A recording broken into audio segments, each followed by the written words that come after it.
आज की ये कहानी एक ऐसे शख्स की है जिसकी सादगी की मिसाल हर कोई देता है और दिखावे की दुनिया से दूर है। लेकिन अपनी कंपनी को इन्होंने इंटरनेशनल ब्रांड बनाया। मैं बात कर रहा हूं रतन टाटा की। अब ये हमारे बीच नहीं रहे हैं, तो इन्हीं की कहानी देखते हैं, इनके बारे में हम लोग जानते हैं। इनके जन्म की अगर बात करें तो इनका जन्म 28 दिसंबर 1937 में बंबई प्रांत में हुआ था, ब्रिटिश भारत में, क्योंकि 1937 में हमारे ऊपर अंग्रेजों का शासन था। 9 अक्टूबर 2024 को मुंबई महाराष्ट्र में इनकी डेथ हो गई है। कॉर्नेल विश्वविद्यालय से इन्होंने शिक्षा प्राप्त की थी। उद्योगपति थे, परोपकारी व्यक्ति थे, टाटा सन्स और टाटा समूह से जुड़े रहे। और आप देखते हैं कि इनके पिता की बात करें तो नवल टाटा इनके पिता का नाम था और इन्हें कई पुरस्कार मिले थे। ऑर्डर ऑफ ऑस्ट्रेलिया 2023 में, असम वैभव 2021 में, मानद मानद night grand cross of the order of the British मिला था एम्पायर 2014 में। और आप देखिए पद्म विभूषण भी 2008 में मिला, महाराष्ट्र भूषण 2006 में मिला, पद्म भूषण 2000 में मिला था। सन 1992 में इंडियन एयरलाइंस के कर्मचारियों के बीच एक अद्भुत सर्वेक्षण करवाया गया था। उनसे पूछा गया था कि दिल्ली से मुंबई की उड़ान के दौरान ऐसा कौन सा यात्री है जिसने आपको सबसे अधिक प्रभावित किया। सबसे अधिक वोट रतन टाटा को मिले थे। और जब इसका कारण ढूंढने की कोशिश की गई तो पता चला कि वो अकेले वीआईपी थे जो अकेले चलते थे। उनके साथ उनका बैग और फाइलें उठाने के लिए कोई असिस्टेंट नहीं होता था। और जहाज की उड़ान भरते ही वो चुपचाप अपना काम शुरू कर देते थे। और उनकी आदत थी कि वो बहुत कम चीनी के साथ एक ब्लैक कॉफी मांगते थे। उन्होंने कभी भी अपनी पसंद की कॉफी ना मिलने पर फ्लाइट अटेंडेंट को डांटा नहीं था। रतन टाटा की सादगी के अनेक किस्से मशहूर हैं। ग्रीस कुबेर टाटा समूह पर चर्चित किताब the Tatas how a family built a business and a nation में लिखते हैं कि जब वो टाटा सन्स के प्रमुख बने तो वो जीआरटी के कमरे में नहीं बैठे। उन्होंने अपने बैठने के लिए एक साधारण सा छोटा कमरा बनवाया। जब वो किसी जूनियर अफसर से बात कर रहे होते थे और उस दौरान कोई वरिष्ठ अधिकारी आ जाए तो वो उसे इंतजार करने के लिए कहते थे। उनके पास 2 जर्मन शेफर्ड कुत्ते होते थे, टीटो और टेंगो, जिन्हें वे बेहंता प्यार करते थे। कुत्तों से उनका प्यार इस हद तक था कि जब भी वो अपने दफ्तर बॉम्बे हाउस पहुंचते थे तो सड़क के आवारा कुत्ते उन्हें घर घेर लेते थे, उनके साथ लिफ्ट तक जाते थे। इन कुत्तों को अक्सर बॉम्बे हाउस की लॉबी में टहलते देखा जाता था, जबकि मनुष्य को वहां प्रवेश की अनुमति तभी दी जाती थी जब वो स्टाफ के सदस्यों या उनके पास मिलने की पूर्व अनुमति हो।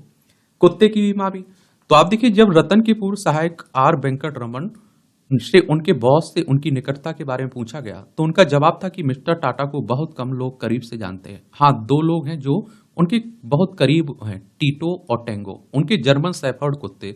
इसके अलावा कोई उनके आसपास भी नहीं आ सकता। मशहूर व्यवसायी और लेखक सुहेल सेठ भी एक किस्सा सुनाते हैं। 6 फरवरी 2018 को ब्रिटेन की राजकुमार चार्ल्स को बकिंघम पैलेस में रतन टाटा को परोपकारिता के लिए Rockefeller foundation life time achievement पुरस्कार देना था। लेकिन समारोह से कुछ घंटे पहले रतन टाटा ने आयोजकों को सूचित किया कि वो वहां नहीं आ सकते क्योंकि उनका कुत्ता टीटो अचानक बीमार हो गया। जब चार्ल्स को ये कहानी बताई गई तो उन्होंने कहा कि ये असली मर्द की पहचान है। एकाकी और दिखावे से कहीं दूर थे रतन टाटा। जेआरडी की तरह रतन टाटा को भी उनकी वक्त की पाबंदी के लिए जाना जाता था और वो ठीक 6:30 बजे अपना दफ्तर छोड़ देते थे।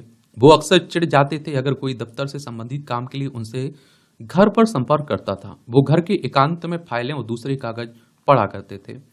और अगर वो मुंबई में होते थे तो वो अपना सप्ताहांत अलीबाग के अपने फार्म हाउस में बिताते थे। उस दौरान उनके साथ कोई नहीं होता था सिवाय उनके कुत्तों के। उनको ना तो घूमने का शौक था और ना ही भाषण देने का। उनको दिखावे से चिढ़ थी। बचपन में जब परिवार की रॉयल्स रॉय कार उन्हें स्कूल छोड़ती थी तो वो असहज हो जाते थे। रतन टाटा को नजदीक से जानने वालों का कहना है कि जिद्दी स्वभाव रतन की खानदानी विशेषता थी जो उन्हें जेआरडी और अपने पिता नवल टाटा से मिली थी। सोहेल सेठ कहते हैं कि अगर आप उनके सिर पर बंदूक भी रख दें तब भी वो कहेंगे मुझे गोली मार दो, लेकिन मैं रास्ते से नहीं हटूंगा। अपने पुराने दोस्त के बारे में बॉम्बे डाइंग के प्रमुख नुस्ली बाड़िया ने बताया कि रतन एक बहुत ही जटिल चरित्र है। मुझे नहीं लगता है कि कभी किसी ने उन्हें पूर्ण रूप से जाना है। वो बहुत गहराइयों वाले शख्स थे और निकटता होने के बावजूद मेरे और रतन के बीच कभी भी व्यक्तिगत संबंध नहीं रहे। वो बिल्कुल एकाकी हैं। कोमी कपूर अपनी किताब इन इंटीमेट हिस्ट्री ऑफ पारसीज में लिखते हैं कि रतन ने मुझसे खुद स्वीकार किया कि वो अपनी नेता को बहुत महत्व देते हैं। वो कहते हैं थे कि शायद मैं बहुत मिलनशील नहीं हूं, लेकिन असामाजिक भी नहीं हूं। और आपको बता दूं कि पारसी थे रतन टाटा। रतन की दादी नवाज वाइट टाटा ने उन्हें पाला। टाटा की जवानी के उनके एक दोस्त याद करते हैं कि टाटा समूह के अपने शुरुआती दिनों में रतन को अपना सरनेम एक बोझ लगता था। अमेरिका में पढ़ाई के दौरान जरूर वो बेफिक्र रहते थे, क्योंकि उनके सहपाठियों को उनकी पारिवारिक पृष्ठभूमि के बारे में पता नहीं होता था। रतन टाटा ने कुमी कपूर को एक इंटरव्यू में स्वीकार किया था कि उन दिनों विदेश में पढ़ने के लिए रिजर्व बैंक बहुत कम विदेशी मुद्रा इस्तेमाल करने की अनुमति देता था। मेरे पिता कानून तोड़ने के हक में नहीं थे, इसलिए वो मेरे लिए ब्लैक में डॉलर नहीं खरीदते थे। आरबीआई की बात हो रही, रिजर्व बैंक ऑफ इंडिया की। हमारी केंद्रीय बैंक है ना, राष्ट्रीय बैंक, 1 अप्रैल 1935 में स्थापना हुई थी। मुंबई महाराष्ट्र में इसका हेडक्वार्टर देखने को मिलेगा। इसलिए अक्सर होता था कि महीना खत्म होने से पहले मेरे सारे पैसे खत्म हो जाते थे। कभी कभी मुझे अपने दोस्तों से पैसे उधार लेने पड़ते थे। कई बार तो कुछ अतिरिक्त पैसे कमाने के लिए मैंने बर्तन तक धोए। ये कौन कह रहा है? रतन टाटा।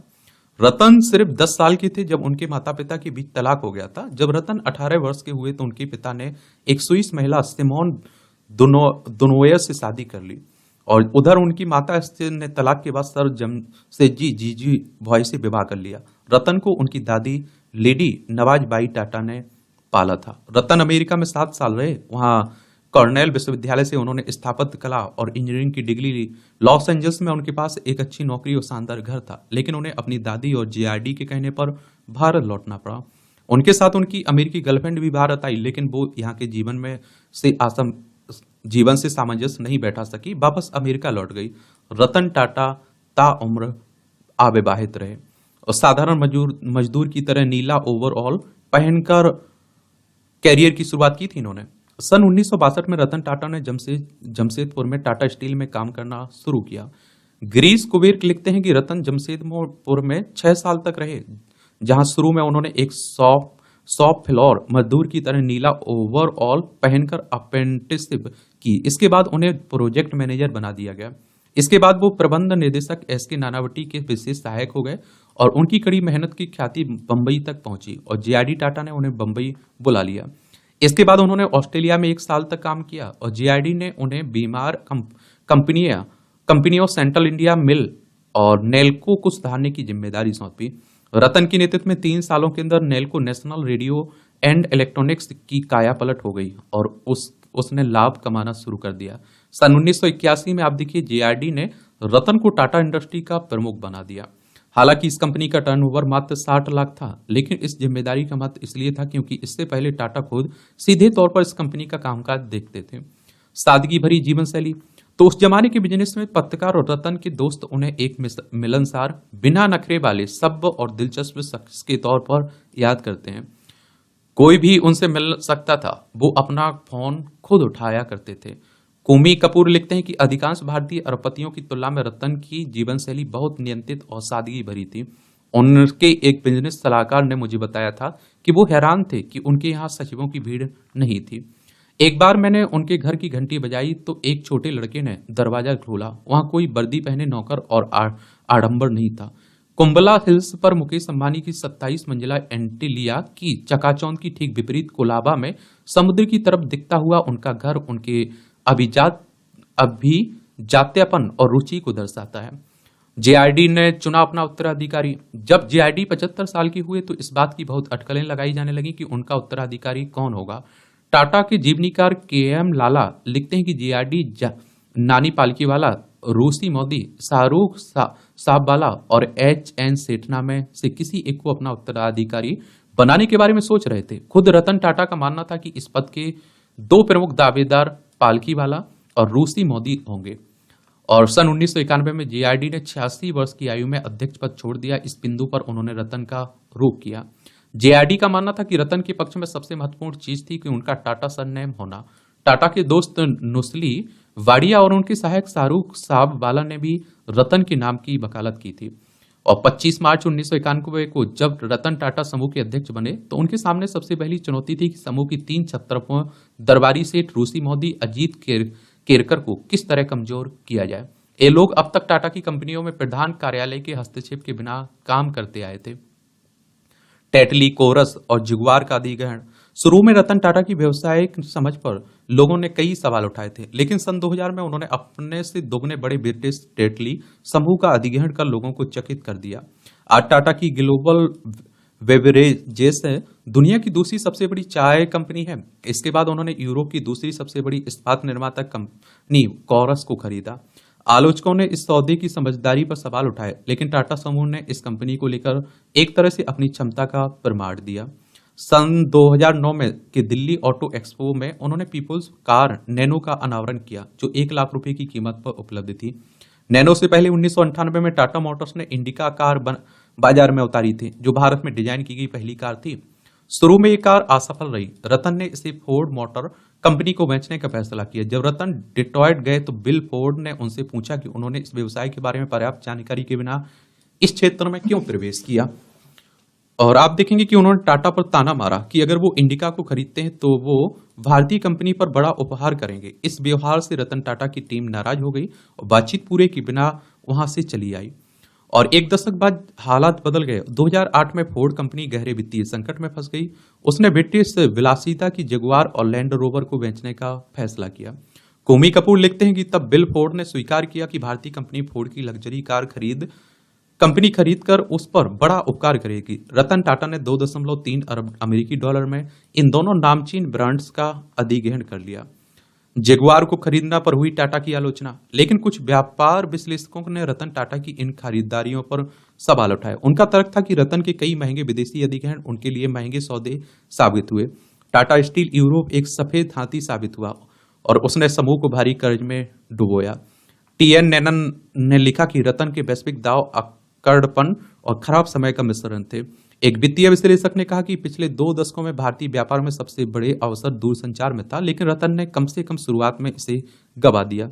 मशहूर पत्रकार सुचेता दलाल ने कहा कि रतन से गलती पर गलती हुई। उनका समूह जगुआर को खरीदकर वित्तीय बोझ तले दब गया, लेकिन टाटा कंसल्टेंसी सर्विसेज यानी कि टीसीएस ने हमेशा टाटा समूह को अग्रणी रखा। इस कंपनी ने वर्ष 2015 में टाटा समूह के शुद्ध लाभ में 60% से अधिक का योगदान दिया। सन 2016 में अंबानी की रिलायंस से भी आगे किसी भी भारतीय फर्म का सबसे बड़ा बाजार पूंजीकरण इसी कंपनी का था। और नीरा, राडिया, तनिष्क और साइरस मिस्त्री से इनके जुड़े विवाद भी रहे। सन 2010 में रतन टाटा एक बड़े विवाद में फंसे जब लॉबिस्ट नीरा राडिया के साथ उनकी टेलीफोन बातचीत लीक हो गई। अक्टूबर 2020 में टाटा समूह के अपने ज्वेलरी ब्रांड तनिष्क द्वारा एक विज्ञापन को जल्दबाजी में वापस लिए जाने से भी रतन टाटा की काफी किरकिरी हुई। इस विज्ञापन में सभी धर्मों को बराबर मानने वाले एक समन्वित भारत का मार्मिक चित्रण किया गया था। इस विज्ञापन को मुखर दक्षिणपंथी ट्रोल्स का सामना करना पड़ा था। आखिर तनिष्क को दबाव के चलते वो विज्ञापन वापस लेना पड़ा और कुछ लोगों का मानना था कि अगर जेआरडी जीवित रहते तो आप देखेंगे कि वो इस तरह के दबाव में नहीं आते।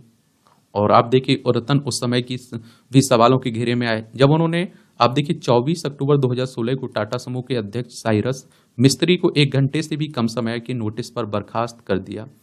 टाटा ने को बनाया भरोसेमंद ब्रांड, लेकिन इस सब के बावजूद रतन टाटा की गिनती हमेशा भारत में के सबसे भरोसेमंद उद्योगपतियों में रही है। जब भारत में कोविड महामारी फैली तो रतन टाटा ने तत्काल 500 करोड़ रुपए टाटा न्यास से और 1000 करोड़ रुपए टाटा कंपनियों के माध्यम से महामारी और लॉकडाउन के आर्थिक परिणामों से निपटने के लिए दिए और खुद को गंभीर जोखिम में डालने वाले डॉक्टरों और स्वास्थ्य कर्मियों के रहने हेतु अपनी लग्जरी या आप देखते हैं होटलों की इस्तेमाल की पेशकश करने वाले पहले शख्स भी रतन टाटा ही थे। आज भी भारतीय ट्रक चालक अपने वाहनों के पीछे हिस्से पर ओके टाटा लिखवाते हैं ताकि ये पता चल सके कि ट्रक टाटा का है, इसलिए भरोसेमंद है। टाटा के पास एक विशाल वैश्विक फुटप्रिंट भी है। ये जगुआर और लैंड रोवर कारों का निर्माण करता है। टाटा कंसल्टेंसी सर्विसेज दुनिया की नामी सॉफ्टवेयर कंपनियों में से एक है। इन सब को बनाने में रतन टाटा की भूमिका को हमेशा याद रखा जाता है और रखा जाएगा भी। और बहुत सारे स्कूल, कॉलेज, आप देखिए हॉस्पिटल इनकी वजह से चलते हैं। ये फंडिंग उन्हें करते थे। कई विदेशी संस्थानों में भी इन्होंने फंडिंग की। तो ये कहानी है टाटा रतन की।